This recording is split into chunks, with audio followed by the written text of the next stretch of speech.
Third lecture हम लोग start करने जा रहे हैं रेडॉक्स रिएक्शन का। फर्स्ट लेक्चर में ऑक्सीडेशन नंबर का कंसेप्ट हमने सीखा था। ऑक्सीडेशन नंबर है क्या, कोई भी एटम बॉन्डेड सिचुएशन में जाने कंबाइन करने के बाद या तो इलेक्ट्रॉन का लॉस होता है या गेन होता है या शेयर होता है, ये पता है।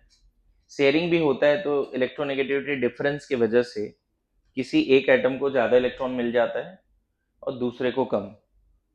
इस वजह से ऑक्सीडेशन नंबर आते हैं, ऑक्सीडेशन स्टेट आते हैं, यही बताया क्लास में, है ना। किसी पे +3 का क्या मतलब है, कोई एटम पे +3 है, इसका क्या मतलब है, ऑक्सीडेशन स्टेट। या तो उसने 3 इलेक्ट्रॉन कंप्लीटली लूज किए हैं या फिर 3 बॉन्ड बनाए हैं अपने से मोर इलेक्ट्रोनेगेटिव के साथ, यही है ना। उसी तरह -3 है तो 3 कंप्लीटली गेन किए हैं इनाइनिक बॉन्ड लेस इलेक्ट्रोनेगेटिव के साथ। लेकिन किसी के पास +7 है तब नहीं, +7 7 इलेक्ट्रॉन की कंप्लीटली लॉस तो नहीं हो सकती। यहाँ पे बस इतना ही बोलो, 7 bond with more electronegative atom. Clear है। तो पहला में मैंने होमवर्क भी दिया था, ऑक्सीडेशन रिडक्शन ये सब का आपको डेफिनेशन भी लिखना था, रेडॉक्स रिएक्शन के डेफिनेशन लिखने थे, है ना। फिर ऑक्सीडेशन नंबर क्या है and rules to calculate oxidation number second lecture में फिर कवर हुआ। फर्स्ट लेक्चर में स्टार्ट हुआ, सेकंड लेक्चर में कवर भी हो गया। एंड रूल्स जब हमने सीखा तो उन सारे रूल के बेसिस पे application of oxidation number start हुआ, जिसमें पहला था to calculate the oxidation number. हालांकि ये रूल से पहले ही पढ़ा देना था, लेकिन इसको रूल में ही डाल दिया। क्लियर है। To calculate the oxidation number of any unknown element in the given compound और आयन और मॉलिक्यूल। ठीक है, यही था ना। अच्छा, किसी अननोन का ऑक्सीडेशन नंबर बताने के समय हम अदर जो एटम्स होते थे उसका ऑक्सीडेशन नंबर गेस करते हैं या पीछे वाले सेट ऑफ रूल्स के बेसिस पर डिसाइड करते हैं। ध्यान में है, बोलो। तो उसके बेसिस पे हम लोग ऑक्सीडेशन नंबर निकालते हैं। जैसे अगर मान लो मैंने बोला HNO3 में, बहुत सारे क्वेश्चन लास्ट क्लास किया था, आज लेक्चर 3 में थर्ड क्वेश्चन, कुछ क्वेश्चन शुरू करते हैं फिर से। एप्लीकेशन पहला, नाइट्रोजन का अगर चाहिए तो दो तरीके हैं आपके पास, एक तो स्ट्रक्चर बना के डिसाइड होता है एंड दूसरा मान लेते हैं अदर एटम का। हाइड्रोजन कभी भी नॉन मेटल के साथ +1 होगा, ऑक्सीजन कभी भी -2 ही होगा if nothing special case is there. Peroxide linkage में ऑक्सीजन का -1 होता है, कल ऐसे 2-3 एग्जाम्पल देखे थे हमने। और इसका हमने कितना मान लिया, x। तो 1 इंटू एक्स प्लस, सॉरी 1, हाँ 1 इंटू 1 प्लस 1 इंटू 1, एक हाइड्रोजन है और उसकी ऑक्सीडेशन नंबर 1, एक नाइट्रोजन उसकी ऑक्सीडेशन नंबर, प्लस हम क्या बोल सकते हैं 3 into -2 is equal to, net charge 0 है, यहाँ से x इक्वल टू निकालोगे तो +5 आ जाएगा। नाइट्रिक एसिड में नाइट्रोजन कितना है, +5 पे है। नाइट्रिक एसिड का स्ट्रक्चर एक बार देखिए कैसा है। ये स्ट्रक्चर है नाइट्रिक एसिड का, है ना। एक सिग्मा कोऑर्डिनेट भी होता है नाइट्रिक एसिड में। This is nitric acid. अब यहाँ देखो, नाइट्रोजन के पास 5 इलेक्ट्रॉन है, ठीक है, और 5 के 5, 3 तो नॉर्मल बॉन्ड में डाल दिए, एक सिग्मा कोऑर्डिनेट में डाल दिए। आपको याद है सिग्मा कोऑर्डिनेट का रूल बताया था कि अगर लेस इलेक्ट्रोनेगेटिव डोनर है, मोर इलेक्ट्रोनेगेटिव एक्सेप्टर है, तो इस बॉन्ड की वजह से -2 और +2 आएगा। दो केसेस बताए थे, ए से बी में अगर सिग्मा बॉन्ड बन रहा है तो दोनों पे कोई चार्ज नहीं देते, 0 0, और हम यहाँ पे चार्ज देते हैं +2 एंड -2। कब, ये क्लास में लिखाया हुआ है, रिवीजन का पार्ट है। इस केस ये कब होगा, नहीं, वही तो पढ़ते नहीं। और इस केस में हम बोलते थे, है ना, तो वो रिवीजन का पार्ट था, रूल फॉर कोऑर्डिनेट बॉन्ड, और वो तुम लोगों ने किया नहीं सही से। रूल फॉर कोऑर्डिनेट बॉन्ड, अगर डोनर लेस मोर इलेक्ट्रोनेगेटिव है, एक्सेप्टर मोर, डोनर लेस इलेक्ट्रोनेगेटिव है, एक्सेप्टर मोर इलेक्ट्रोनेगेटिव है, तो +2 -2, क्योंकि दोनों इलेक्ट्रॉन ए ही नहीं दे रहा है, लेकिन अभी भी किसके तरफ जा चुका है, बी के तरफ, क्योंकि बी मोर इलेक्ट्रोनेगेटिव है। तो यहाँ पर देखो, डोनर नाइट्रोजन है, एक्सेप्टर ऑक्सीजन है, तो इस सिग्मा कोऑर्डिनेट की वजह से +2 -2 आएगा, है ना। अच्छा, ये दोनों नॉर्मल बॉन्ड है, ये ऑप्शन -2, ये +1, यहाँ पे टोटल इन तीनों बॉन्ड की वजह से +3 और आएगा, ये 3 बॉन्ड की वजह से, क्योंकि इन तीनों बॉन्ड में ऑक्सीजन साइड एटम है और वो ज्यादा इलेक्ट्रोनेगेटिव है, यहाँ -2। ये पूरा नाइट्रिक एसिड का स्ट्रक्चर है, समझ में है। कभी कभी आपसे ना नाइट्रेट आयन का भी पूछा जाता है, NO3-, तो यहाँ भी ऐसे कर सकते हैं, 1 × x + 2 × 3 × -2 = नेट चार्ज -1। इससे भी सेम आ जाएगा, x = +5। समझ में आ रहा है, x = +5। क्लियर है, लिखना शुरू कीजिए जल्दी से, सॉल्व करके देखो, आ जाएगा +5, है ना।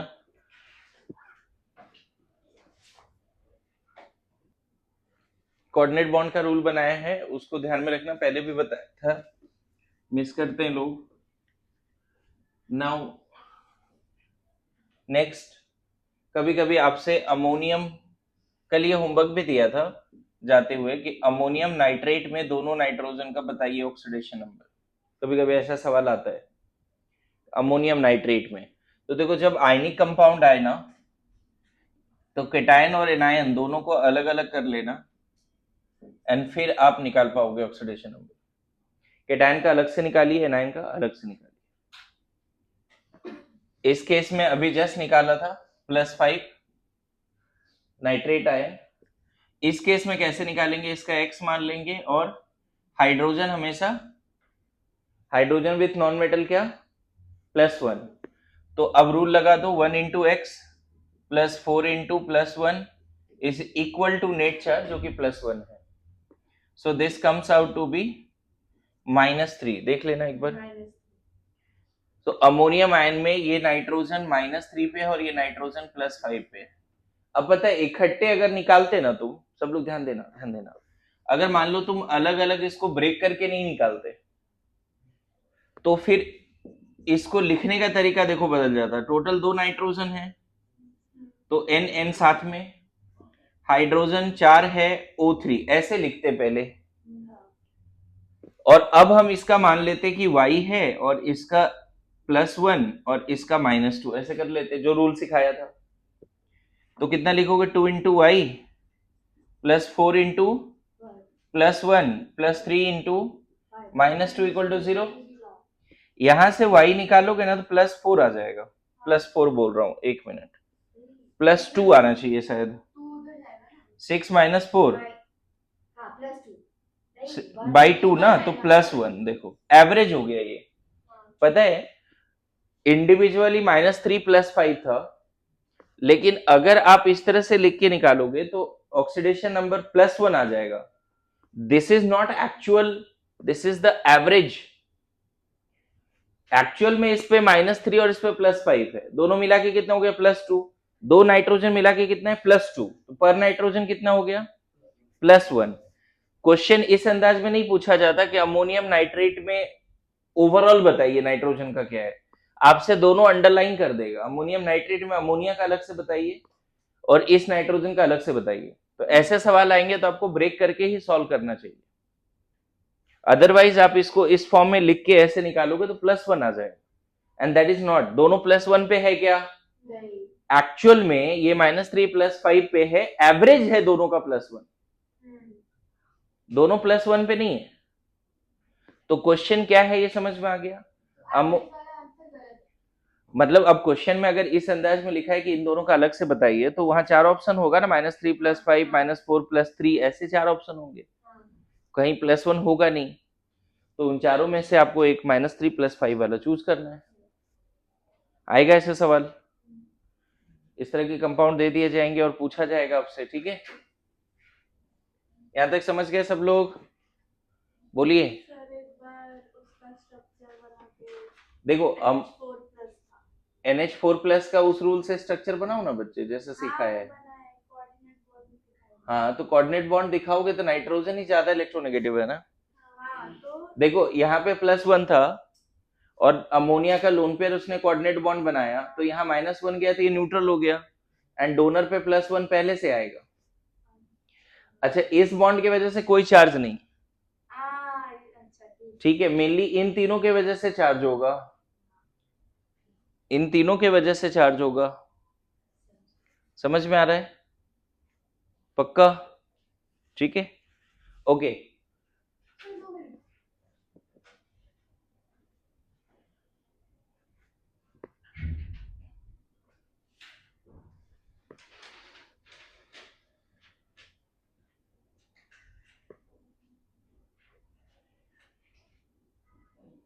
देखो ये सही बात है कि अभी थोड़ा बहुत समझ में आ रहा है कि हाँ सर अमोनियम आयन में कोऑर्डिनेट बॉन्ड होगा। मैंने ऐसे जब मैं पढ़ा रहा था कोऑर्डिनेट बॉन्ड, तो उस समय मैंने ऐसे बोला था कि 25 मॉलिक्यूल सेलेक्ट करो जहां पे सिग्मा कोऑर्डिनेट है, और 25 ऐसे भी सेलेक्ट करो जिसमें पाई कोऑर्डिनेट है। बॉन्डिंग में इस लेवल पे मेहनत होगा तो फिर ज्यादा सही है। जैसे सिग्मा कोऑर्डिनेट नाइट्रेट में भी है, देखो ये एक ऐसा एग्जांपल है जिसमें दोनों में सिग्मा कोऑर्डिनेट है, नाइट्रेट में भी है और अमोनियम आयन में भी है। ठीक है, नाउ हो गया। लिखिए, इसी में मैं लिखने का टाइम थोड़ा सा कम दूंगा, आपको फटाफट लिखना है, ठीक है। अब डाउट पूछ सकते हो, लिखने में फटाफट लिखिए।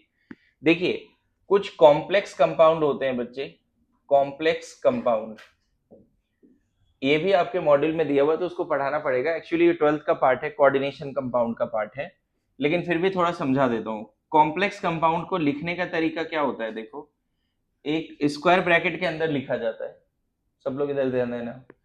इसके अंदर ए ऑफ या L1 A L2 B ऐसे लिखा जाता है, ध्यान देना, L1 A L2 B L3 C ऐसे स्क्वायर ब्रैकेट के अंदर ये सब होता है।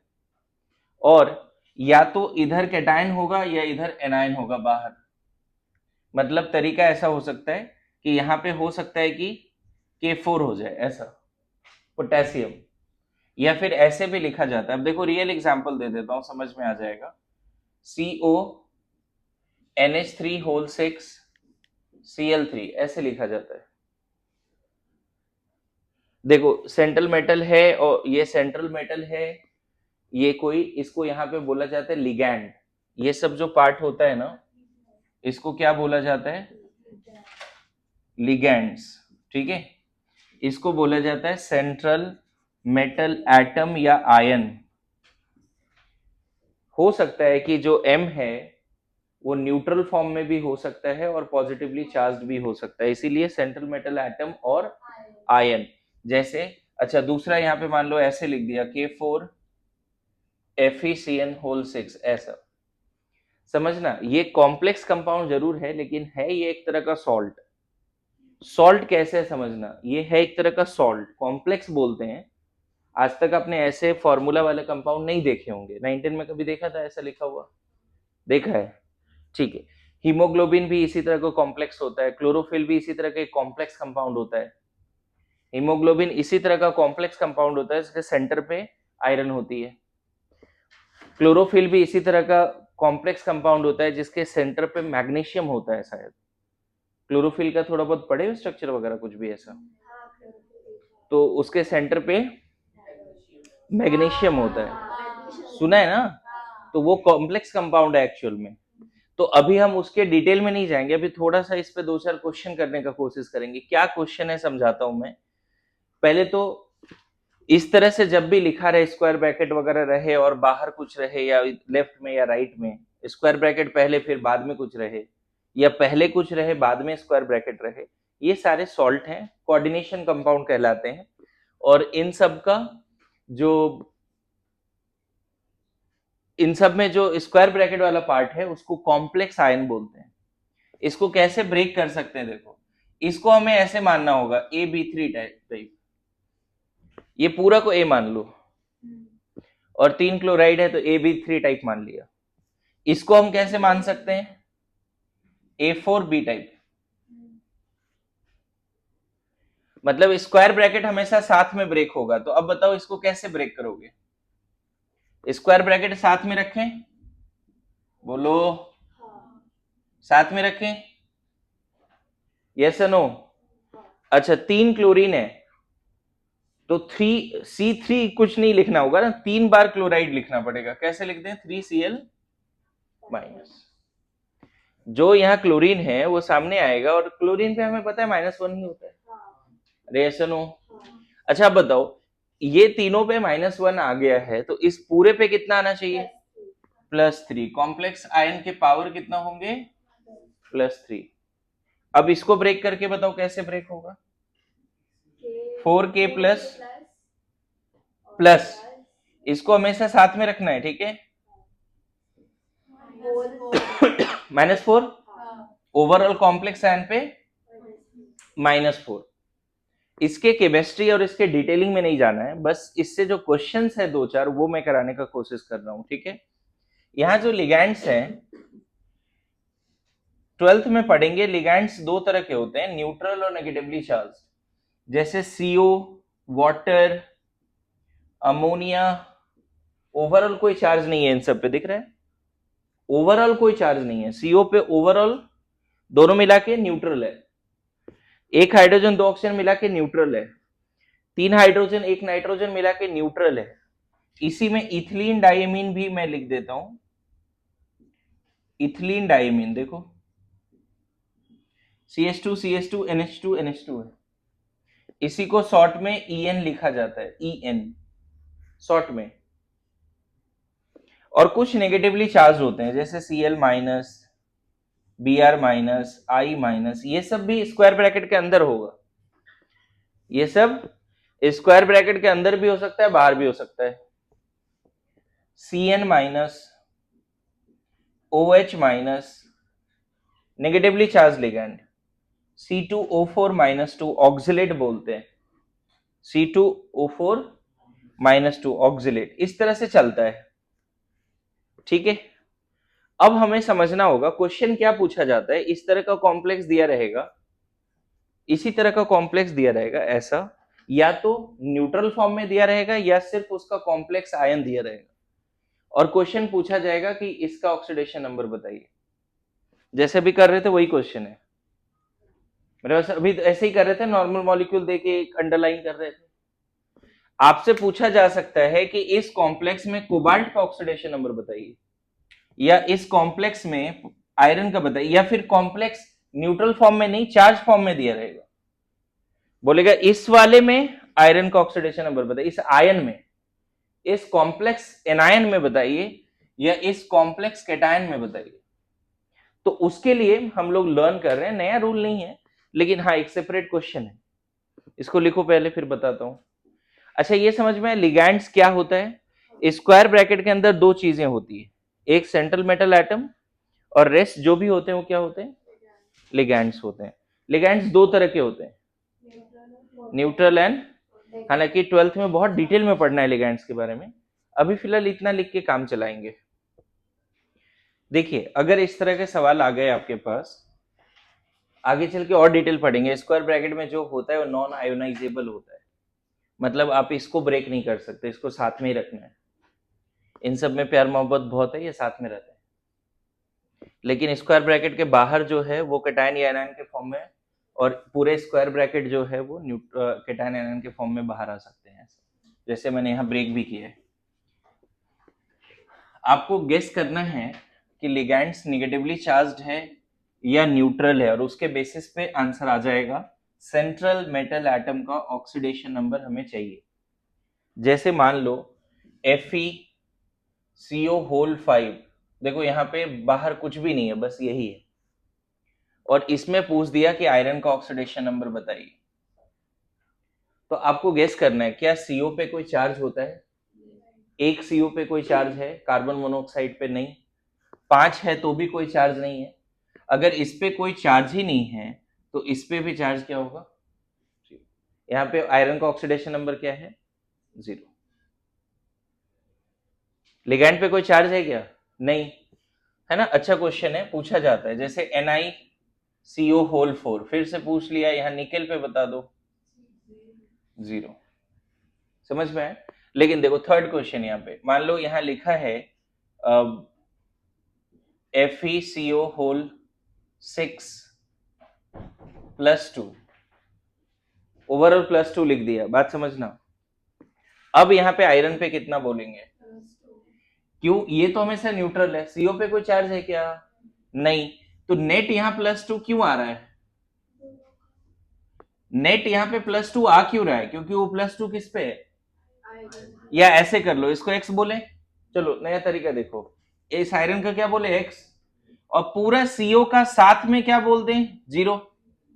सीओ का साथ में, इंडिविजुअल कार्बन ऑक्सीजन नहीं बोल रहा हूं, सीओ का साथ में क्या बोलते हैं? 0। समझ में आया सबको? अब बताओ क्या लिखेंगे? 1 into x plus 5 into 6, sorry 6 into 0, बोलो। आयरन 1 है और उसका क्या मान लिया हमने? x। सीओ का ओवरऑल कितना है? 0। कितना सीओ है? 6 is equal to net charge.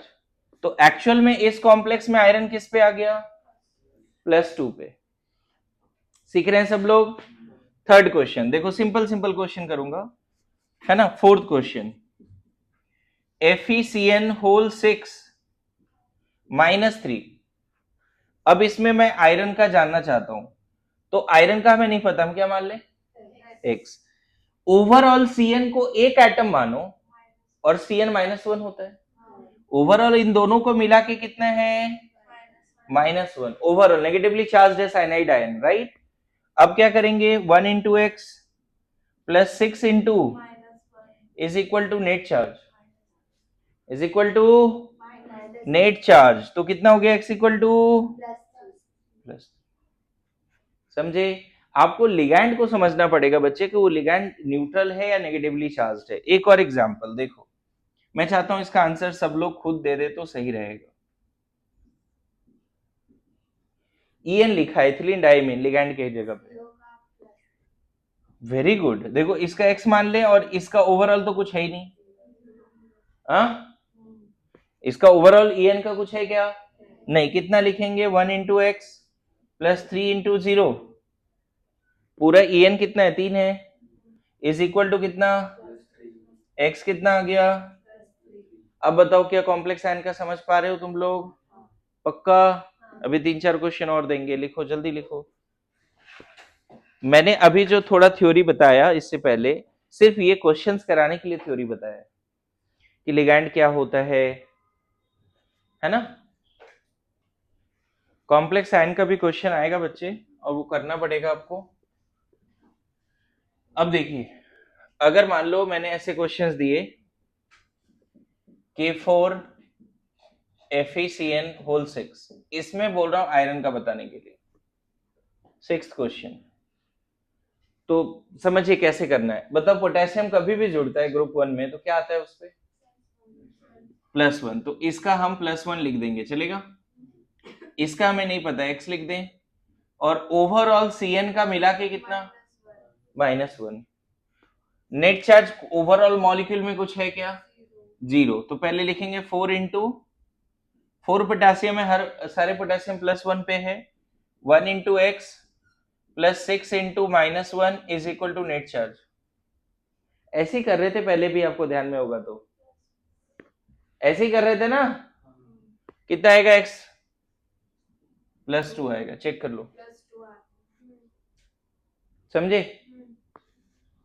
7th question देखो, PT NH3 whole 2 Cl2, platinum का बताना है इसमें।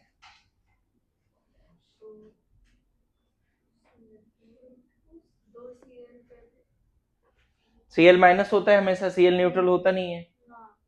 2 क्लोराइड है, इधर इधर सीख, फिर बाद में नहीं होगा, तो एकदम सीखने पे ध्यान दे, ठीक है। क्रॉस क्वेश्चन कर, कुछ लोग दोबारा देख के लिखे वो ज्यादा अच्छा है। यहाँ पे फोकस करो पूरा, है ना। लिखना है नो डाउट, लेकिन जैसे तैसे लिखो, क्योंकि एक बार फिर फाइनल नोट बनाना पड़ेगा। लेबल अभी वो आया नहीं है, बहुत बार 2-3 बार लिखने के बाद वो लेबल आता है। यहाँ देखो, इस पे कोई चार्ज है? नहीं। 2 क्लोरीन है तो -2 होगा, तो यहाँ -2 दिखना चाहिए, -2 नहीं दिख रहा है। इसका मतलब ये किस पे है? किस पे है? +2 पे। अरे गैस करो ना, 2 नेगेटिव है और यहाँ पे कुछ चार्ज तो दिख ही नहीं रहा है। ओवरऑल -2 दिख रहा है क्या? ऐसा तभी पॉसिबल है जब ये किस पे हो, +2 पे। अच्छा, जिसको इस तरह से नहीं आ रहा करने, इसको x लिखें।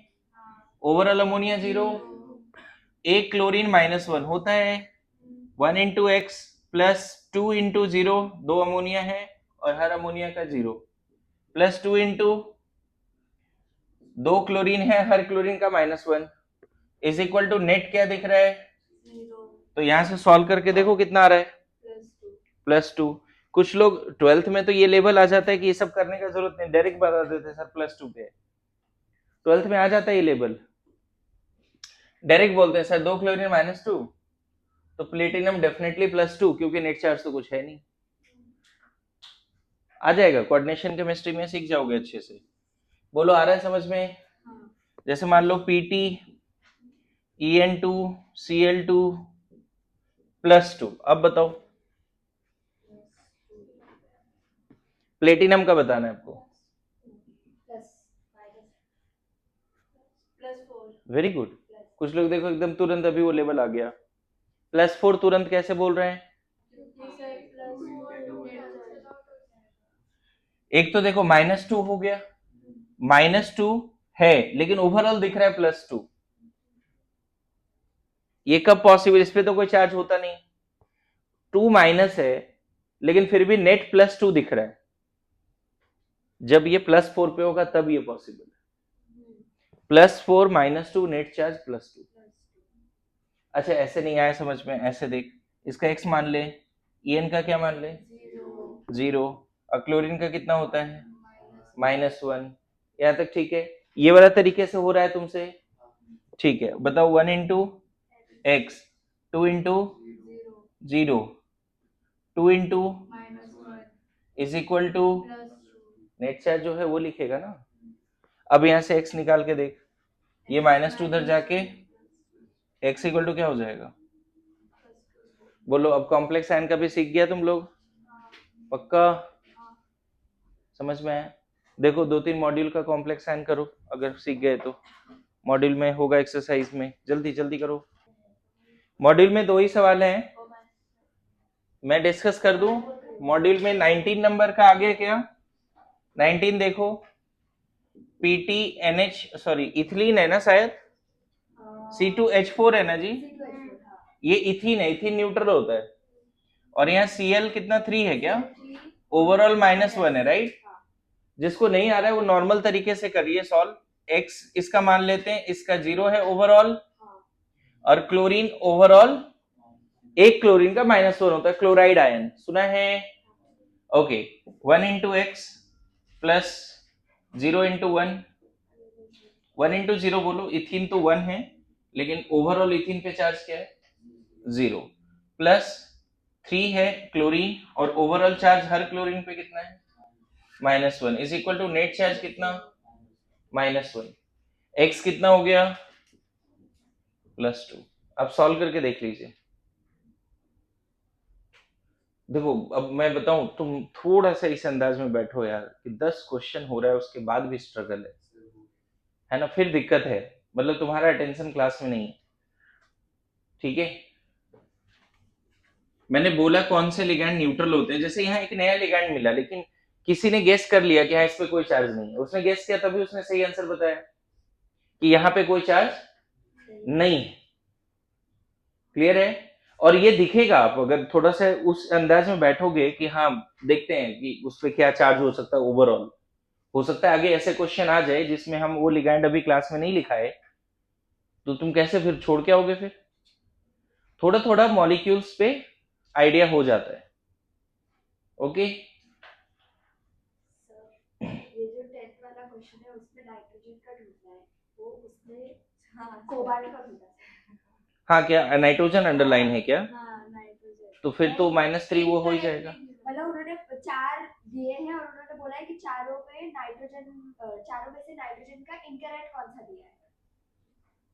अच्छा ऐसा क्वेश्चन है, कोई नहीं, हम एक सब कॉम्प्लेक्स पॉइंट ऑफ व्यू से सेंट्रल एटम का ऑक्सीडेशन नंबर निकाल लो, ठीक है, चलेगा।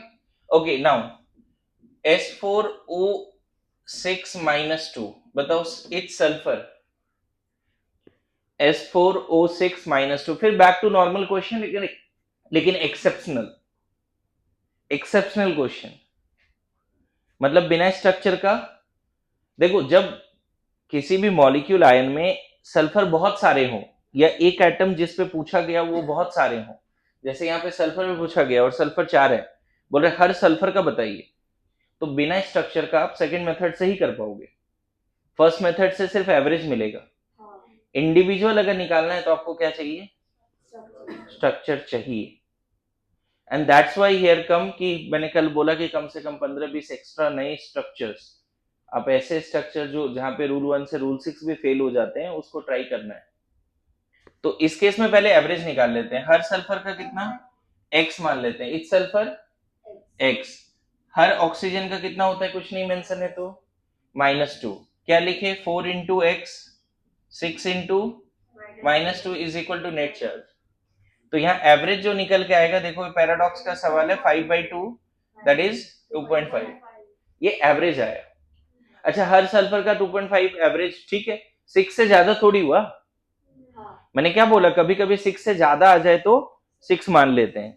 यहाँ पे ऐसा जरूरी नहीं है कि आप सबको 6 मान लो। एवरेज जब 2.5 है तो इंडिविजुअली सब 6 पे थोड़ी होगा, एवरेज ही 2.5 है, तो क्या सारे 6 पे होंगे?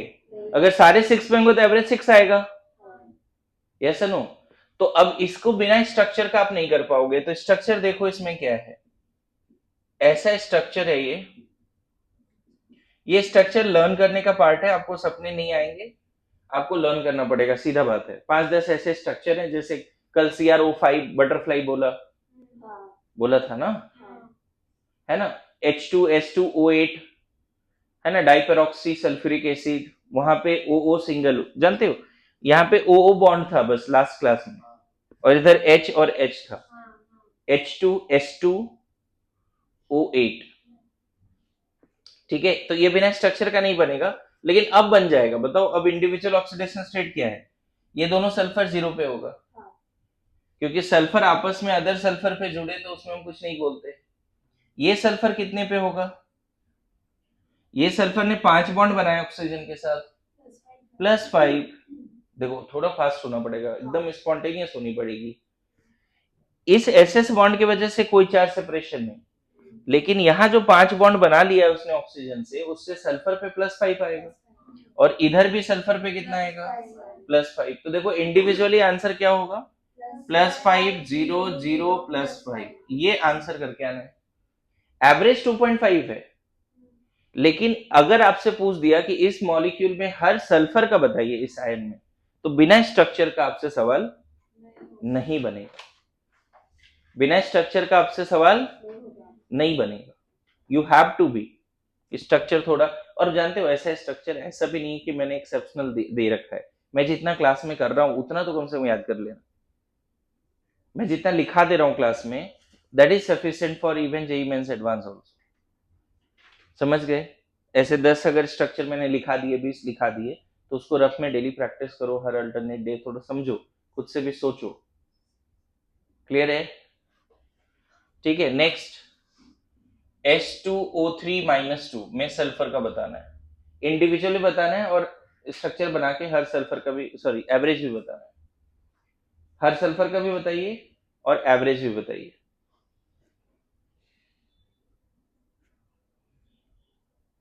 एवरेज तो आप तुरंत बता पाओगे, बोलो कितना बोलते हैं? हर सल्फर का x, ऑक्सीजन -2 कुछ नहीं मेंशन है तो, है ना। इसको थायोसल्फेट आयन लिखते हैं, लिख लेना थायोसल्फेट,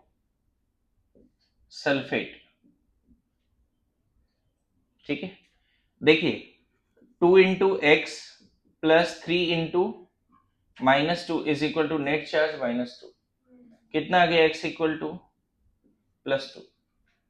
आप सॉल्व करके देखो, x +2 आ गया, यहाँ -2 है और इधर -6, -6 उधर जाएगा तो +6, -2 +6 4 हुआ ना, 4 डिवाइड बाई 2 करो। इंडिविजुअली इसका स्ट्रक्चर मैं बना देता हूँ, सल्फेट जैसा स्ट्रक्चर है, एक SS बॉन्ड है, ये रटना पड़ेगा आपको, ये इंडिविजुअल है, ये इंडिविजुअल है, तो एक सल्फर 0 पे है और एक सल्फर +4 पे। दिस इज द एक्चुअल, ठीक है, दिस इज द एक्चुअल। कल से जितने भी 4 5 10 स्टक, जैसे C3O2 का बताया था सब ऑक्साइड का, Br3O8 का बताया था, 2 एक्सेप्शनल कल बताए थे। अच्छा कल mono mono peroxy sulphuric acid बताया था, डाई पेरोक्सी सल्फ्यूरिक एसिड बताया था। इस तरह के जितने भी स्ट्रक्चर है एक जगह पे आप नहीं होता है, नोट डाउन करके रखो, ओके। इसका क्या नाम है, थायो सल्फेट आयन। आगे बढ़े, ये सब आपके मॉड्यूल में क्वेश्चन हैं और पूछे जा सकते हैं। नाउ आगे बढ़े बच्चे, अगर आपसे ब्लीचिंग पाउडर में CaOCl2 ब्लीचिंग पाउडर में हर क्लोरीन का पूछे, ब्लीचिंग पाउडर में हर क्लोरीन का पूछे, तो देखो ये क्वेश्चन भी एक्सेप्शनल है, इसको स्टार मार्क करना, ये बहुत बार आया हुआ है और आएगा ही।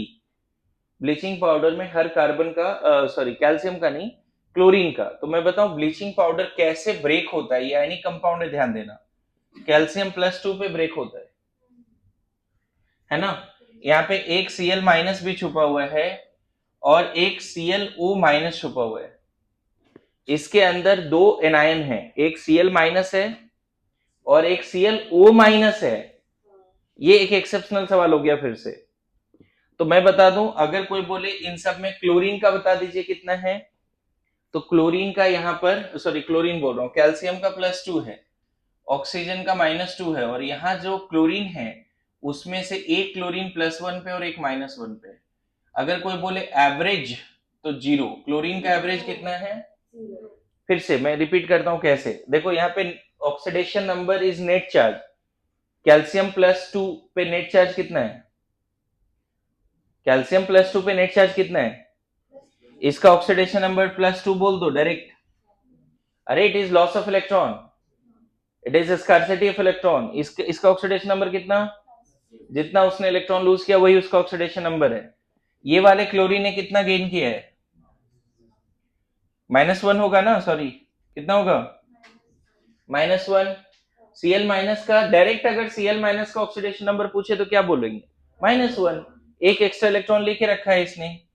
इस वाले में देखो ये बॉन्ड में ना बच्चे, ये ज्यादा इलेक्ट्रोनेगेटिव है, तो इस बॉन्ड की वजह से -1 और यहाँ +1 आए, यही समझना था। ये कोवलेंट बॉन्ड है, क्लोरीन ऑक्सीजन के दो नॉन मेटल के बीच में कोवलेंट बॉन्ड बनता है।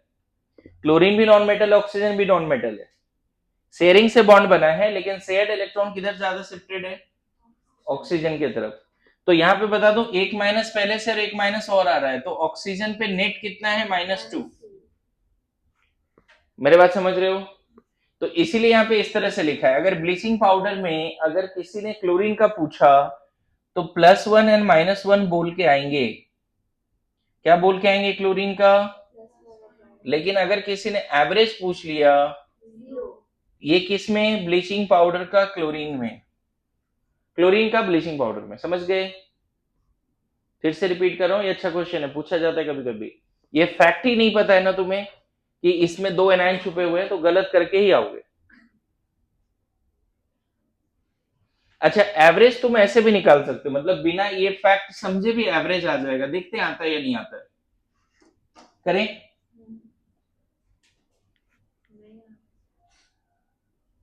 क्लोरीन का पूछा है ना तुमसे, कैल्शियम हमेशा किस पे जाता है बताओ, चलो जिसका पूछा है पहले उसी को x मान लेते हैं, चलेगा। जिसका पूछा है उसको x मान लेते हैं, ये कितना और ये, तो 1 इंटू +2, बोलो 1 into -2 +2 into 2 into x equal to 0। फिर से एक क्लोरीन है और उस पर कितना है, +2 है, एक ऑक्सीजन है उस पर कितना है, -2 है, 2 क्लोरीन है, पर क्लोरीन कितना माना है, तो यहां से देखो ना ये कैंसिल हो गया, x इक्वल टू कितना आ गया, तो एवरेज तो निकल के आता है बच्चे। लेकिन ब्लीचिंग पाउडर में एक क्लोरीन -1 पे और एक +1 पे, ये नहीं पता चलता अगर आपको ये फैक्ट नहीं पता है तो। क्लियर हो रहा है? ब्लीचिंग पाउडर में एक क्लोरीन -1 पे है और एक +1 पे है। अगर ये फैक्ट नहीं पता है तो आप गलत करके आओगे। ठीक है, क्वेश्चन नंबर 15 भी कॉम्प्लेक्स पे ही था, आपको करना चाहिए घर पे। क्वेश्चन नंबर 15, क्वेश्चन नंबर 3 भी कॉम्प्लेक्स पे है ना? कॉम्प्लेक्स आयन मैंने बता ही रखा है आपको। एमलगम में मेटल का क्या होगा, रूल बताया था। एमलगम में मान लो सोडियम एमलगम है तो सोडियम और मरकरी का क्या होगा? देखो क्लास नोट्स रिवाइज नहीं करने का नतीजा देखो। ऑक्सीडेशन नंबर बताओ। 0, हाँ बिल्कुल। एमलगम एक मिक्सचर है, सोडियम एंड मरकरी आपस में लॉस गेन नहीं कर रहा है। क्लास में लिखाया हुआ है, देखो एलाइज वगैरह का 0 है ना। लेक्चर 1 से लेक्चर लास्ट तक रिवाइज करके आना चाहिए, वो भी अच्छे तरीके से along with the homework। ठीक है,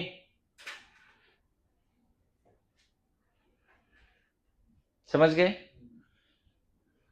ब्लीचिंग पाउडर याद रहेगा बच्चे, बहुत इंपॉर्टेंट क्वेश्चन है ब्लीचिंग पाउडर। उसके बाद CrO5 भी इंपॉर्टेंट क्वेश्चन है ना। देखो मैं अपने तरफ से ये एफर्ट ले रहा हूँ कि रेडॉक्स का कोई भी एक एक्सेप्शनल मॉलिक्यूल आ जाए एग्जाम में, वो नहीं आए तो मुझे भी लगेगा यार मैंने नहीं बताया। तो मैं ज्यादातर कोशिश कर रहा हूँ कवर कर दें यहाँ पे। लेकिन फिर भी ऐसा हो सकता है बच्चे, अगर आपका मेहनत 0 आ गया, नहीं कर रहे हो मेहनत, तो 2-4 ऐसे मॉलिक्यूल जरूर निकलेंगे जो मैं क्लास में डिस्कस नहीं किया हूं और आ सकते हैं। क्लियर है? तो आपका एक्स्ट्रा ऑर्डिनरी एफर्ट चाहिए कि आप स्ट्रक्चर, एक्सेप्शनल स्ट्रक्चर सेलेक्ट करो। जैसे देखो वाई मॉड्यूल का ही क्वेश्चन नंबर 16 है, Ba2Cu3O7। ये एक सुपर कंडक्टर बोल रहा है और इन सब में कॉपर का ऑक्सीडेशन नंबर पूछा है। Y का दिया हुआ है, Y का गिवन है +3।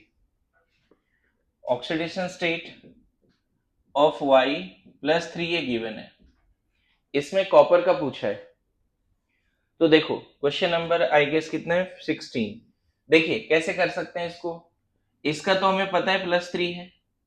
अच्छा ग्रुप 2 का नहीं दिया हुआ है तो भी हमें पता होता है, ग्रुप 2 जब भी बॉन्ड बनाता है किस पे जाता है, +2 पे। Calcium, beryllium, magnesium, calcium, strontium, barium सब किस पे जाता है, +2 पे। इसका नहीं पता, इसका x मान लेते हैं। ऑक्सीजन का कुछ नहीं मेंशन है तो क्या मानते हैं, -2। अब चेक करो 1 इंटू 3 +2 ना, बेरियम कितना है, 2 ही है, 2 इंटू +2 +3 इंटू x +7 इंटू -2 ना, is equal to net charge 0। आ जाएगा यहां से, कर पाएंगे? बोलिए, हो जाएगा जी? ठीक है।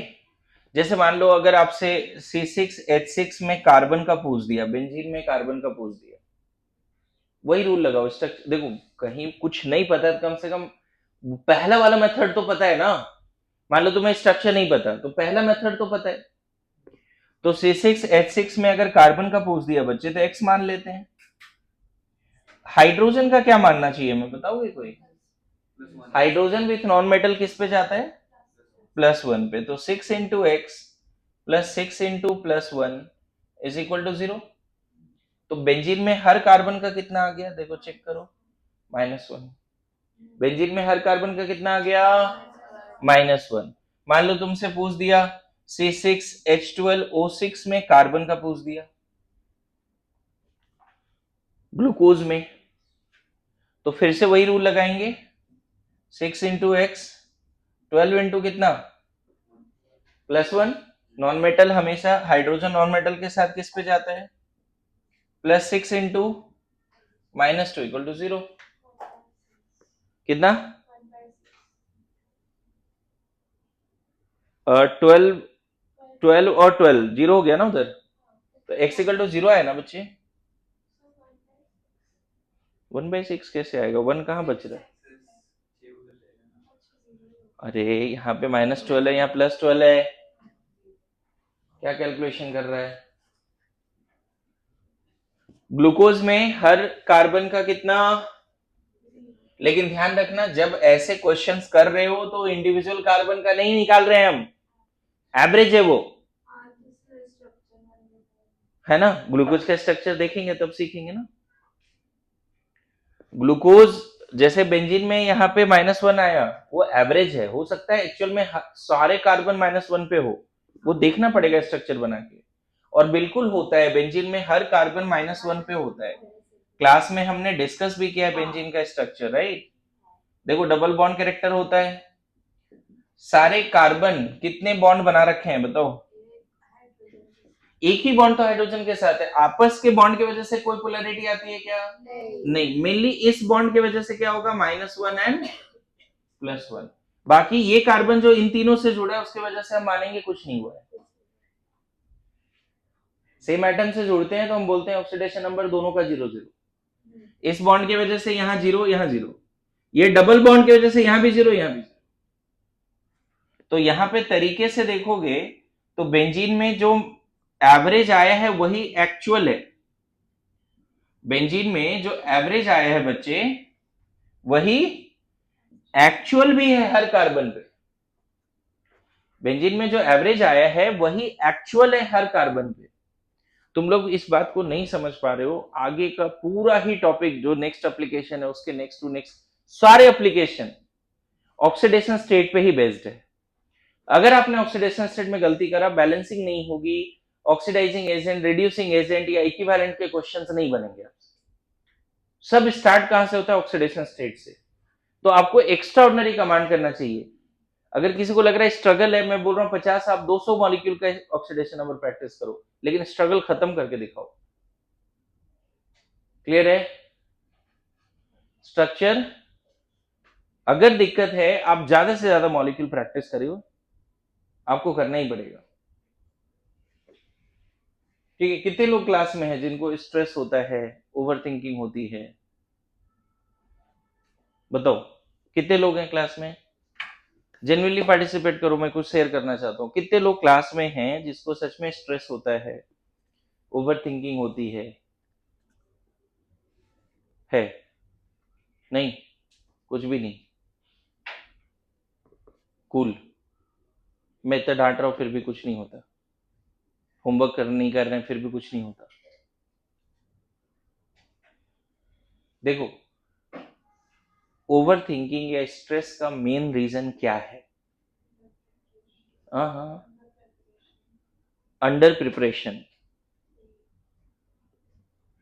मेरे हिसाब से, जो मेरे एक्सपीरियंस के हिसाब से है, मैं वो शेयर कर रहा हूँ, मे बी आपको आपका ओपिनियन कुछ अलग हो। ओवर थिंकिंग एंड स्ट्रेस जो भी है, डिप्रेशन, ये सब का मेन रीजन जो तुम कर रहे हो वो नहीं, जो तुम नहीं कर पा रहे हो वो रीजन है। स्पेशली दोज थिंग्स जो तुमको पता है कि वो तुम्हारे कंट्रोल में है और तुम उसको नहीं करते, that is the main reason of stress. All those works जो तेरे कंट्रोल में है, तुमको पता है तुम उसको कर पाओगे, लेकिन तुम वो एक्शन लेते ही नहीं। जिस चीज में एक्शन ले रहे हो उससे उससे कभी ओवर थिंकिंग होती ही नहीं, मैं बताऊं, है ना। तुमने एक्चुअल में दिन रात मेहनत किया किसी टास्क को लेके, उस टास्क को लेकर ओवर थिंकिंग नहीं होगी। तुम दिन भर केमिस्ट्री पढ़ो, देखो केमिस्ट्री को लेकर ओवर थिंक फिजिक्स को होने लगेगा, फिजिक्स को लेकर यार आज फिजिक्स पढ़ा ही नहीं, बायो पढ़ा ही नहीं। मेरी बात समझ रहे हो मैं क्या बोल रहा हूं। तुम दिन भर कुछ मत करो, कोई एक्शन लो ही नहीं, तीनों सब्जेक्ट का टेंशन आना शुरू हो जाएगा। So main reason of stress और overthinking is not doing what is in your control. जो तुम्हारे कंट्रोल में है उसको नहीं कर रहे हैं, that is the main reason of overthinking और स्ट्रेस, डिप्रेशन, जो भी बोलो। डिप्रेशन इज ह्यूज वर्ड, मतलब। और मुझे लगता है पता नहीं क्यों ही इतना टेंशन लेना है यार।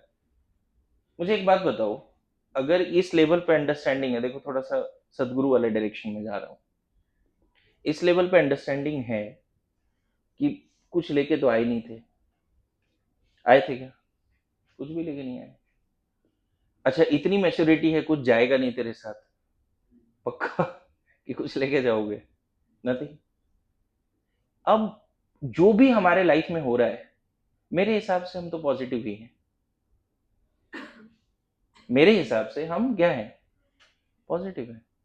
कुछ था ही नहीं, अभी जो भी है पॉजिटिव सेंस में ही है। कुछ जाना भी नहीं है, कुछ लेके आए भी नहीं थे। तो होता है ना कि लोग हाईली डिप्रेस्ड हैं, स्ट्रेस में हैं, पता नहीं क्या क्या चल रहा है, उसने ऐसा कैसे बोल दिया, उसने ऐसा कैसे कर दिया, मेरे से क्वेश्चन सॉल्व नहीं हो रहा है, फिजिक्स का क्वेश्चन नहीं बन रहा है, केमिस्ट्री का क्वेश्चन नहीं बन रहा है, हजार तरह की चीजें हैं, और अपने आप को हंसना बोलना भी छोड़ दिए।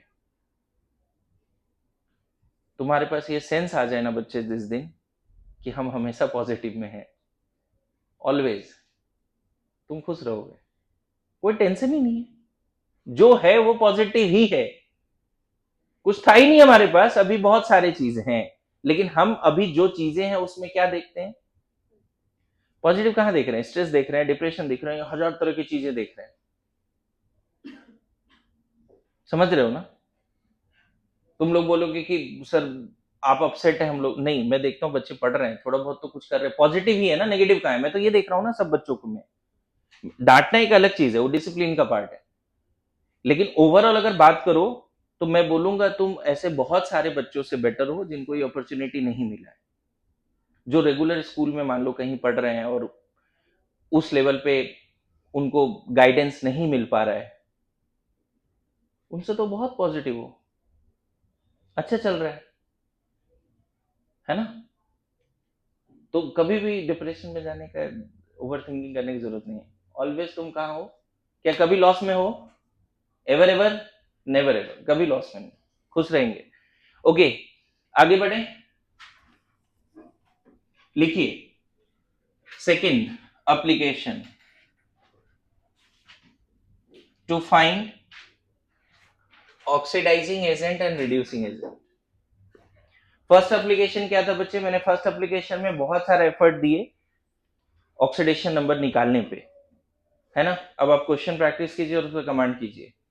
To find oxidising agent and reducing agent. देखो ऑक्सीडाइजिंग एजेंट, ऑक्सीडेंट भी बोलते हैं इसको, फुल फॉर्म यहां भी लिखे हुए, ऑक्सीडाइजिंग एजेंट, ठीक है? Oxidant and reducing agent, are a ऐसा लिख देते हैं। सबसे पहले तो ये समझना पड़ेगा कि ऑक्सीडाइजिंग एजेंट क्या है, रिड्यूसिंग एजेंट क्या है। तो पहला पॉइंट है, oxidising agents are acceptor of electron या इलेक्ट्रॉन्स।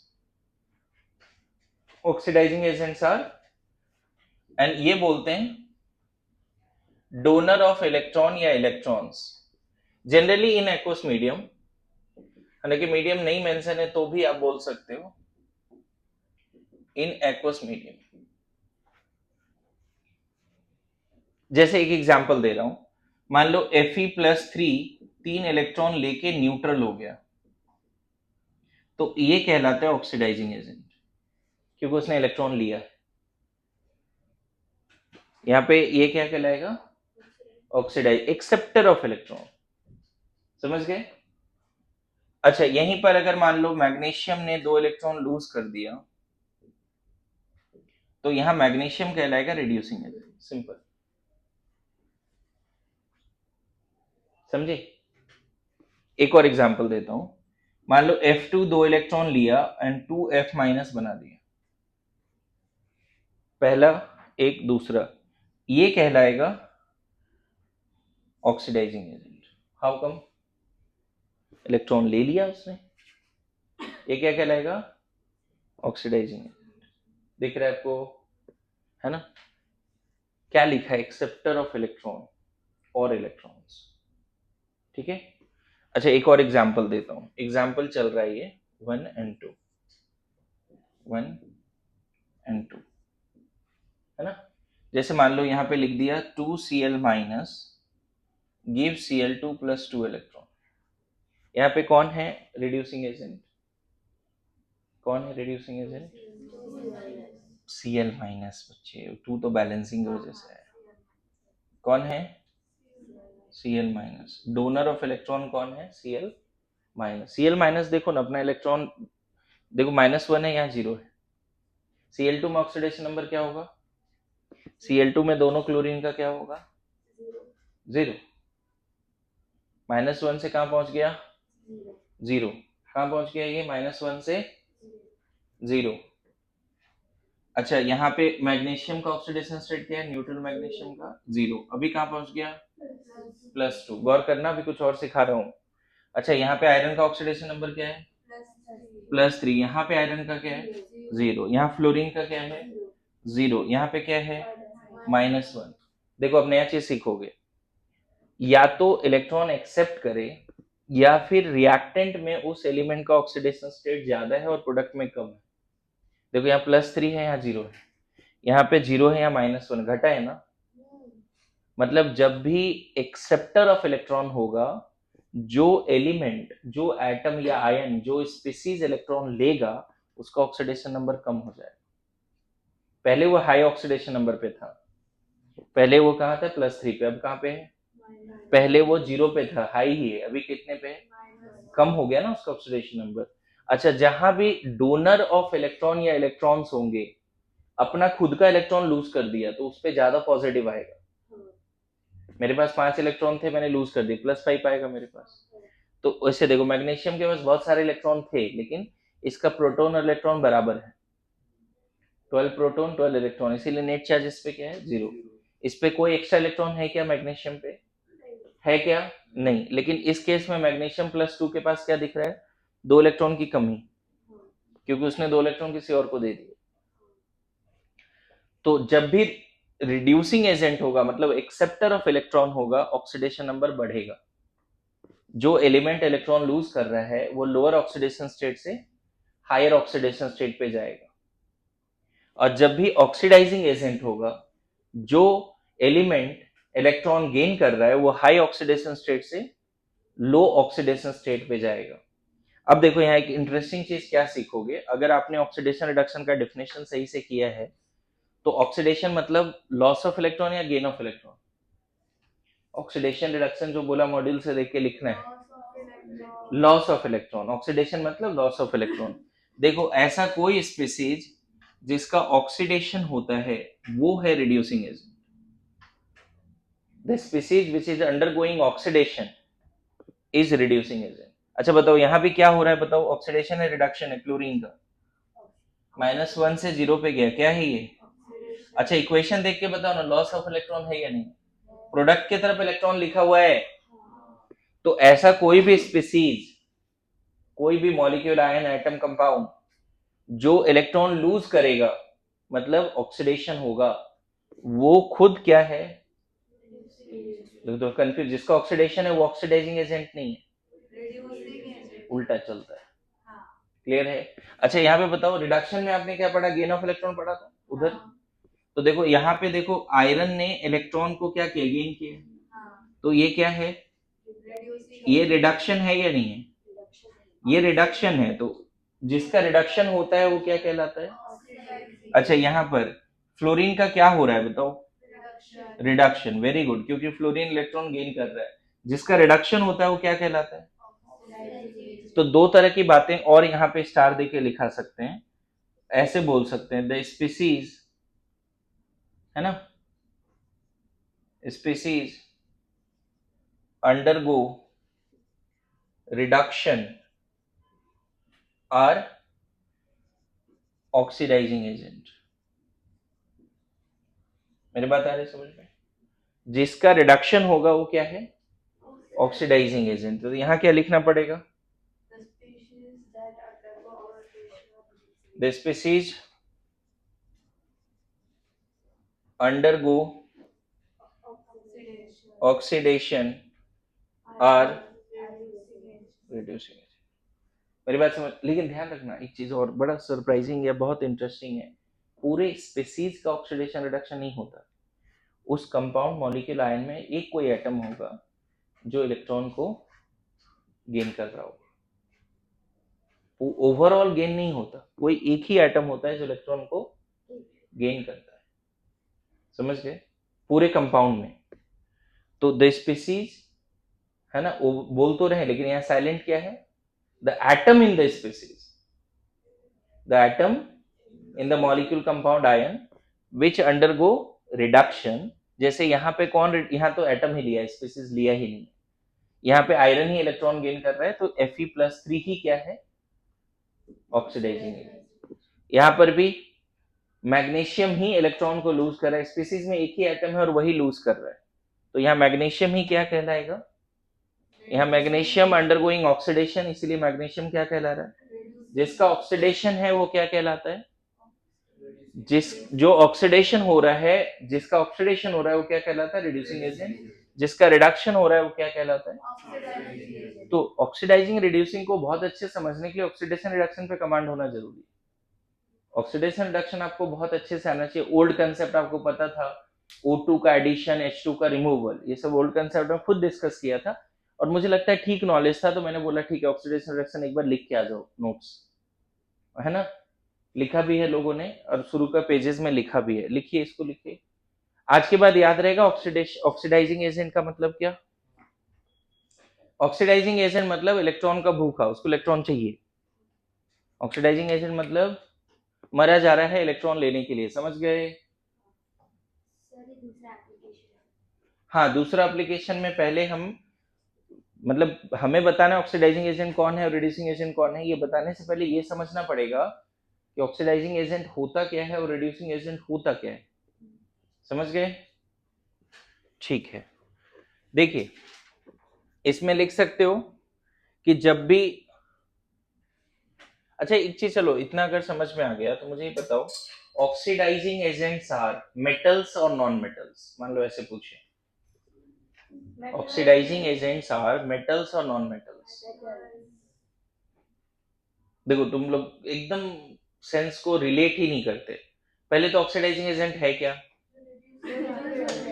पहला लाइन, जो इलेक्ट्रॉन एक्सेप्ट करेगा। थोड़ा सा सेंस लगाओ, इतना एक्सप्लेन किया है ना। पहला लाइन क्या है, पहला तो यही आना चाहिए, उसके बाद ये सब कंक्लूजन है। ऑक्सीडाइजिंग एजेंट मतलब इलेक्ट्रॉन का एक्सेप्टर। तो बताओ ऑक्सीडाइजिंग एजेंट्स आर मेटल्स और नॉन मेटल्स इन जनरल। कौन इलेक्ट्रॉन गेन करेगा, ऑब्वियसली नॉन मेटल। हमने 9-10 में पढ़ा है non metals are acceptor of electron. अरे नहीं पढ़ा है क्या, पढ़ा है ना। अच्छा फिर से दूसरा स्टेटमेंट देखे, समझ पा रहे हो। तो ऑक्सीडाइजिंग एजेंट्स आर कैटायंस और anions generally. Oxidizing agents are cations और एनायंस जनरली। क्या ही सेंस काम कर रहा है तुम लोग को, मुझे समझ में नहीं आ रहा है यार। Oxidizing agent acceptor of electron है, और कौन इलेक्ट्रॉन गेन करेगा,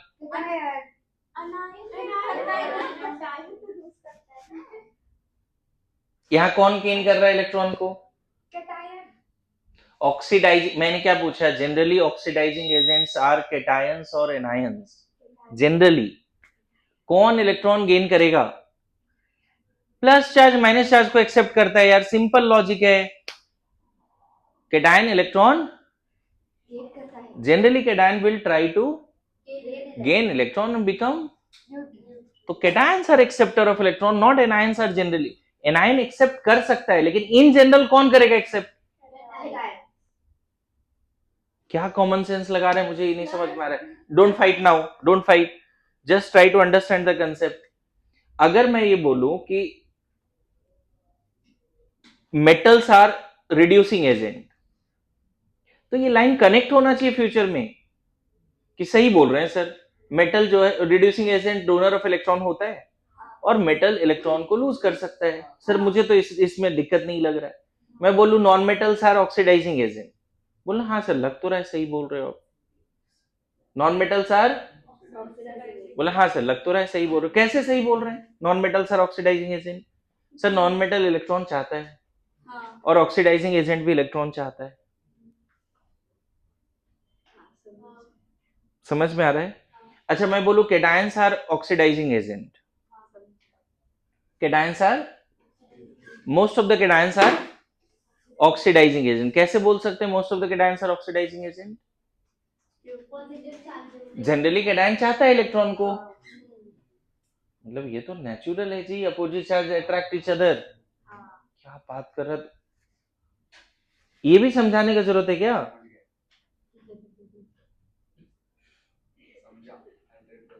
तुम वो सब कंसेप्ट मत रहना सर, लाइक चार्ज भी अट्रैक्ट करते हैं, हाँ लीगल भी है, ये सब कंसेप्ट में नहीं रहना है।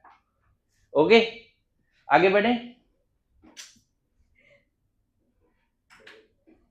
इसी तरह तो समझाना पड़ेगा यार, क्या करें, समझ ही नहीं रहे लोग। ओके चलो एक और लाइन, ये मैं इंडिविजुअल किसी से पूछना चाहता हूँ, देखते हैं क्या आंसर आता है। सब लोग सोच लेना, मैं किसी एक से पूछ लूंगा। Generally in a compound, any atom is at highest oxidation state. कोई एटम, किसी कंपाउंड में कोई एटम हाईएस्ट ऑक्सीडेशन स्टेट पे है, तो it will be oxidizing agent और रिड्यूसिंग एजेंट। सब लोग सोचिए, इन ए कंपाउंड कोई एक ऐसा एटम है जो हाईएस्ट ऑक्सीडेशन स्टेट पे है, तो जनरली ये ऑक्सीडाइजिंग एजेंट होगा या रिड्यूसिंग एजेंट होगा, क्वेश्चन ये। सोच लिया सबने?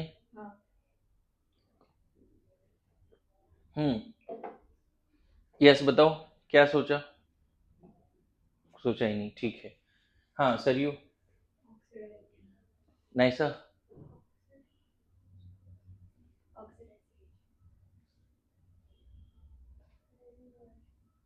देखो थोड़ा कनेक्ट करके बोलना पड़ेगा, oxidizing is correct answer, highest पे है ऑलरेडी, मतलब मान लो जैसे सल्फर +6 पे, मैग्नीज +7 पे, अब वो +8 +9 पे तो नहीं जाएगा, ऑलरेडी +7 पे है, इलेक्ट्रॉन के लिए मारा जा रहा है वो। बोल सकते हैं सर कि नहीं उसको तो इलेक्ट्रॉन चाहिए, अरे वही वाली बात होगी ना, कैटायन क्या करेगा, इलेक्ट्रॉन गेन करेगा कैटायन। कोई हाईएस्ट ऑक्सीडेशन स्टेट में, मतलब कैटायन जैसा ही हालत है उसकी, कैसी हालत है उसकी, कैटायन जैसी। मेरी बात समझ में आया क्या सिखा रहा हूं मैं?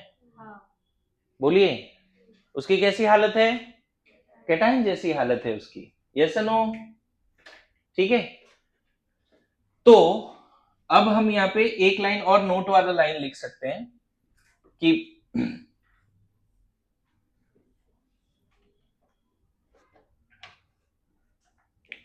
यहां पे ऐसे बोल सकते हैं, if oxidizing agent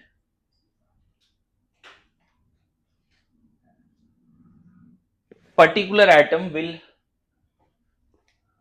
oxidation state, if oxidizing agent oxidation state of any specific atom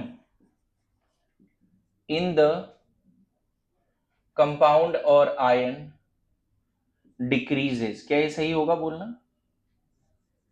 कैसे ये बोल दिया? Oxidizing agent acceptor of electron है, जैसे आयरन का ही अभी एग्जांपल देखो, +3 पे था फिर 0 पे गया, अच्छा फ्लोरीन 0 पे था -1 पे गया, अभी 2 एग्जांपल देखा था आपने। तो ऐसा नहीं लगता कि अगर ऑक्सीडाइजिंग एजेंट है ना, oxidation state of any specific atom, मतलब जो इलेक्ट्रॉन ले रहा है, मैंने क्या बोला, कंपाउंड में क्या सारे एटम इलेक्ट्रॉन लेंगे? जरूर नहीं है, कोई एक लेगा, समटाइम्स कभी कभी 2 भी ले सकते हैं, लेकिन मोस्टली कंपाउंड में, आयन में, कॉम्प्लेक्स कंपाउंड आयन में कितने एटम होंगे जो इलेक्ट्रॉन के लिए तड़प रहा होगा? जनरली एक। तो वही बोल रहा हूं कि पहले तो ऑक्सीडाइजिंग एजेंट का मतलब एक्सेप्टर ऑफ इलेक्ट्रॉन होता है, और वो कंपाउंड में क्या सारे इलेक्ट्रॉन लेने के लिए तड़प रहा है? नहीं, कोई एक। तो वही बोल रहा हूं, if oxidizing agent oxidation state of any specific atom in the given compound और आयन, इलेक्ट्रॉन लिया तो कहां जाएगा वो? लोअर ऑक्सीडेशन स्टेट पे जाएगा। अरे पहले आयरन फेरिक आयन था +3, फिर बाद में 0 हो गया, Fe2 0 पे था, बाद में क्या हो गया? अभी एग्जांपल लिखा है ऊपर, देख ले, है ना? उसी तरह यहां क्या बोलेंगे, if reducing agent oxidation state of any specific atom in the compound और आयन इंक्रीजेस, बोले बच्चे कैसे? आप देखो ना, मैग्नीशियम पहले 0 पे था, बाद में किस पे गया? +2 पे गया। अच्छा Cl माइनस पहले -1 पे था, बाद में किसमें गया? मेरी बात समझ में आ रहा है? मेरी बात समझ में आ रहा है? अगर ये समझ रहे हो तो मुझे बताओ बच्चे कि यहां पर इस रिएक्शन में ये पूरा पार्ट ऑक्सीडाइजिंग एजेंट है या रिड्यूसिंग एजेंट है? पहले इसको अंडरस्टैंड करने की कोशिश करो। इस पूरे रिएक्शन में ये पूरा पार्ट ऑक्सीडाइजिंग एजेंट है या रिड्यूसिंग एजेंट है? अगर आप गेस करोगे, देखो कैसे गेस करना है, मैं बताऊं। पर मैग्नेट आयन में ये +7 पे होता है और यहां पे तो दिख रहा है +2 पे। अब देखो ऊपर क्या लिखा है, अगर ऑक्सीडाइजिंग एजेंट है तो oxidation state of any specific atom in the given compound और आयन डिक्रीजेस। मैग्नीज का ऑक्सीडेशन स्टेट क्या हुआ है? डिक्रीज हुआ है। इनफैक्ट ये रिडक्शन है, this is reduction and that's why this is. देखा कंसेप्ट समझे? मतलब अगर तुम कंसेप्ट को समझ पाओगे तो तुम ओवरऑल देखो, ओवरऑल ये ऑक्सीडाइजिंग एजेंट नहीं है, तो मैग्नीज, लेकिन बोलते नहीं ये पूरा आयन ही ऑक्सीडाइजिंग एजेंट है, क्योंकि मैग्नीज को +7 पे रखने का काम कौन कर रहा है? ऑक्सीजन। तो पूरे आयन ही बोलने पड़ेंगे हमें, क्या है? Oxidising agent. मैं क्या बोल रहा हूं, अगर ऑक्सीडाइजिंग एजेंट है तो उस कंपाउंड एटम आयन मॉलिक्यूल में ऑक्सीडेशन नंबर कम होगा। तो यहाँ पे देखो ना क्या हो रहा है, कम हो रहा है या नहीं हो रहा है? अब देखो अगर तुम्हारे पास ये पावर नहीं है बच्चे, कैसे ये फंस जाएगा? तुम्हें यहाँ पे तुरंत बताना पड़ेगा +7 पे। ये पावर के लिए पहला एप्लीकेशन था, तुरंत बोलना पड़ेगा हाँ सर MnO4- में मैग्नीज का ऑक्सीडेशन नंबर +7। ये पावर चाहिए ही चाहिए आने वाले एप्लीकेशंस को समझने के लिए, अदरवाइज 1 मिनट में क्वेश्चन नहीं बनेगा। बन जाएगा, हो सकता है 5 मिनट लग जाए, लेकिन स्पीड के लिए आपको पहला वाला पार्ट, जैसे होता है ना कि मैंने हाइब्रिडाइजेशन पहले ही सिखा दिया स्टेप 1 से वो सब करके, अब जब हाइब्रिडाइजेशन के क्वेश्चन आते हैं तो थोड़ा सा जल्दी होता है कि फटाफट हम कर पाते हैं, और फिर वेस्पर थ्योरी से कनेक्ट करके एग्जैक्ट शेप भी बता देते हैं। क्लियर हो रहा है? ओके नाउ यहां पे आ जाते हैं, इसमें आ जाए। अगर मान लो मैंने ऐसे बोल दिया H2S है और SO3 में चला गया, तो यहाँ पे H2S क्या है? ऑक्सीडाइजिंग एजेंट है या रिड्यूसिंग एजेंट? तो चेक करो, यहाँ पे -2 पे है, देखो मैं कितना फास्ट लिख पा रहा हूं। H2S में सल्फर किस पे है? -2 पे, और SO3 में सल्फर है +6 पे। मुझे बताओ अभी क्या लिखा था मैंने यहाँ पे, अगर रिड्यूसिंग एजेंट है तो oxidation state of any specific atom in the compound ion क्या होगा? बताओ सल्फर का ऑक्सीडेशन नंबर क्या हुआ है? इंक्रीज हुआ है या नहीं? है ना? इनफैक्ट ये ऑक्सीडेशन है। आपने ऑक्सीडेशन का डेफिनेशन लिखा होगा, loss of electron as well as increase in oxidation number. क्या ये नहीं लिखा है? क्या सिर्फ लॉस ऑफ इलेक्ट्रॉन लिखा है? सबसे पहले 9th में क्या पढ़ा? ऑक्सीडेशन मतलब addition of oxygen, removal of hydrogen, ये पढ़ा। मॉडर्न कंसेप्ट में यहाँ पे लॉस ऑफ इलेक्ट्रॉन भी है, loss of electron is oxidation. उसी तरह से मॉडर्न कंसेप्ट में increase in oxidation number is also oxidation. Increase in, अब प्लीज ये मत बोलो सर पहले ऑक्सीडेशन रिडक्शन अच्छे से समझाइए फिर ये समझेंगे। ऑक्सीडेशन रिडक्शन का 3 पॉइंट तो कम से कम ध्यान में रखो, addition of oxygen, removal of hydrogen, ये पहला पॉइंट। दूसरा point loss of electron and gain of electron. Loss of electron oxidation, सिर्फ रिडक्शन ऑक्सीडेशन का बात करो, loss of electron oxidation, addition of O2 और removal of H2 is oxidation, ये पूरा पार्ट ऑक्सीडेशन का ही लाइन है। Loss of electron is oxidation. अगर किसी रिएक्शन में अगर ऑक्सीडेशन नंबर बढ़ जाए तो ऑक्सीडेशन। तो बताओ यहाँ पे ये पूरा क्या कहलाएगा? अब सीख जाओ प्लीज, अब सीख गए? रिड्यूसिंग एजेंट्स क्या है, समझ में है? पक्का? तो यहाँ पे वो पॉइंट लिख लेना, बाद में याद रखने के लिए अच्छा होगा। द स्पीसीज अंडरगोइंग रिडक्शन और oxidizing agent, the species undergoing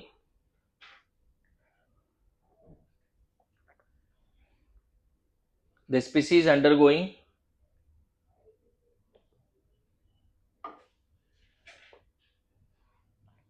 reduction और ऑक्सीडाइजिंग एजेंट, और यहाँ क्या लिखोगे, the species undergoing oxidation are reducing agent. ये पॉइंट एक्सप्लेन किया है लेकिन पॉइंट वाइज लिख लेंगे। The species undergoing oxidation are reducing agent, the species undergoing reduction are oxidizing agent। यहां तक समझ में आ गया? बोलो पक्का? अब ये पॉइंट्स लिख लिया कि मैं टाइम दूं? डन है ये points?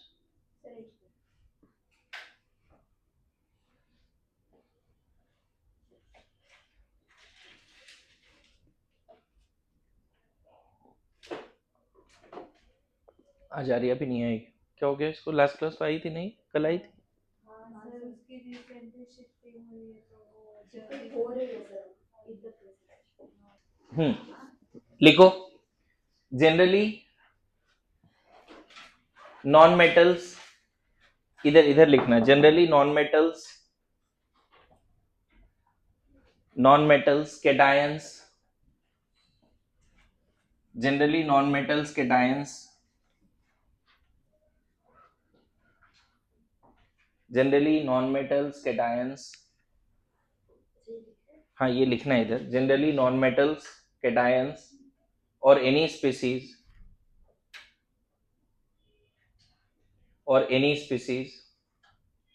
in which central atom is at its highest oxidation state,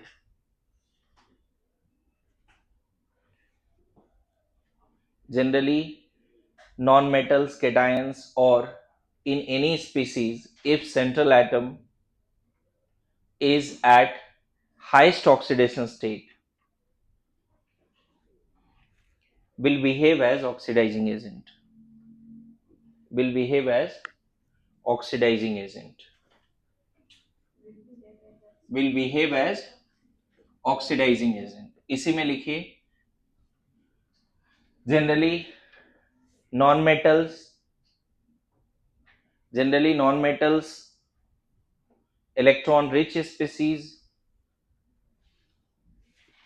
generally non-metals electron rich species, bracket में एनाइन लिख सकते हो, है ना, और जनरली नॉन मेटल्स बोल रहा हूं, उल्टा लिख दिया ना, मेटल्स लिखना है, इधर लिखा था ना नॉन मेटल, हाँ रिड्यूसिंग एजेंट का पॉइंट लिखा रहे हैं, जनरली क्या मेटल्स, नॉन मेटल्स नहीं, मेटल्स ऑक्सीडाइजिंग एजेंट में लिखना है। इससे पहले क्या लिखा था? नॉन मेटल्स ना, नॉन मेटल्स एंड कैटायंस और स्पीसीज, यही लिखा था ना इससे पहले। अभी ऐसे लिखना है, मेटल्स एनायंस और electron rich species, metals anions और लिखो पलक, metals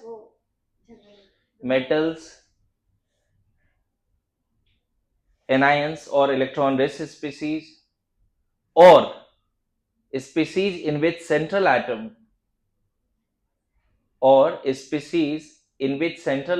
is at lowest oxidation state will behave as, or the species in which central atom at lowest oxidation state will behave as reducing agent। देखो आपसे ऐसा question पूछा जाएगा बच्चे, HI oxidising agent है या रिड्यूसिंग एजेंट है? HI oxidising agent है या रिड्यूसिंग एजेंट है? तो हाइड्रोजन को नहीं देख के इसको देखो, ये -1 पे है, आयोडीन का मिनिमम क्या होता है? -1। अगर कोई स्पीसीज का सेंट्रल एटम या जो कोई भी कंपाउंड मॉलिक्यूल आयन का कोई एक ऐसा एटम जो इलेक्ट्रॉन का लेन देन करने का एबिलिटी रखता है, और उसमें हाइड्रोजन तो नहीं आता, जनरली कौन आ रहा है? आयोडीन। अगर वो लोएस्ट पे है तो आप रिड्यूसिंग एजेंट बोलोगे, हाईएस्ट पे है तो मतलब अब आपके पास ये पावर होना चाहिए कि कोई कंपाउंड लिख दूं और आप बता देना कि अगर ये बिहेव करेगा तो ऑक्सीडाइजिंग है या रिड्यूसिंग है। जैसे एक और पावर, HNO3 में बोल रहा हूं nitric acid overall oxidizing agent है या reducing agent? Nitric acid overall oxidizing agent है या रिड्यूसिंग एजेंट? कैसे सोचेंगे देखो, हाइड्रोजन ऑक्सीजन को छोड़ दो, इसका ऑक्सीडेशन नंबर निकालो, +5 पे जाएगा, मैंने क्या लिखा है, अगर हाईएस्ट ऑक्सीडेशन स्टेट पे पहुंच चुका है तो डेफिनेटली क्या है वो ऑक्सीडाइजिंग ऑक्सीडाइजिंग एजेंट है। समझ में आ रहा पावर क्या है, कैसे करना है? ओके, जैसे मान लो K2Cr2O7 में ये ओवरऑल ऑक्सीडाइजिंग एजेंट है या रिड्यूसिंग एजेंट है? K2Cr2O7, तो कौन इलेक्ट्रॉन का लेन देन कर सकता है? तो इन दोनों को छोड़ के क्रोमियम का बात करो, इसका ऑक्सीडेशन नंबर निकालना, देखना +6 आएगा। हाईएस्ट पे पहुंच गया क्रोमियम का, याद है हाईएस्ट लोएस्ट का टेबल बनाया था, तो ऑक्सीडाइजिंग एजेंट है। KMnO4